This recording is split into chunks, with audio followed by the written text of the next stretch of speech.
நம்ம ஷாப்பிங் பண்ணும்போது நமக்கு ஃப்ரீயாக கிடைக்கிற ஹேண்ட்பேக், பர்சஸ் இதிலெல்லாம் பிரிண்டட் நேம் இருக்கும். இந்த நேம் இருக்கிறனால சில பேர் எடுத்துகிட்டு போக சங்கடப்படுவாங்க. அதுக்கு இதை ரிமூவ் பண்ணுறதுக்கு நான் இப்போது 20 ரூபாவோட நெயில் பாலிஷ் ரிமூவர் எடுத்திருக்கேன்.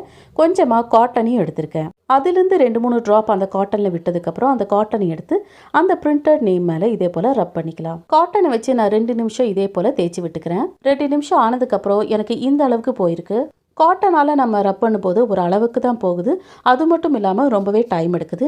அதனால் நான் இப்போ வேறொரு பொருள் எடுத்துக்க போகிறேன். அதுதான் பாத்திரம் தேய்க்கிற ஸ்க்ரப். இந்த ஸ்க்ரப்பை வச்சு நம்ம தேய்ச்சி கொடுத்துடலாம். இதில் நான் தேய்ச்சி கொடுக்கும்போது ரொம்ப சீக்கிரமாகவே ரிமூவ் ஆயிடுச்சு. இந்த நெயில் பாலிஷ் ரிமூவரை வச்சே நீங்கள் பர்ஸில் இருக்கிற பிரிண்டட் நேமையும் ஈஸியாக ரிமூவ் பண்ணிக்கலாம். பாருங்கள் எந்த அளவுக்கு கிளியராக ரிமூவ் ஆயிருக்குன்னு. நீங்கள் முன்னாடி பார்த்ததுக்கும் இப்போ பார்த்ததுக்கும் பாருங்கள், அந்த நேமே இருக்கிற இடம் காணாமல் போயிடுச்சு. பார்த்தாலே உங்களுக்கு டிஃப்ரென்ஸ் தெரியும். இந்த வீடியோ உங்கள் எல்லாருக்கும் ரொம்பவே பிடிச்சிருக்குன்னு நம்புகிறேன். தேங்க்யூ.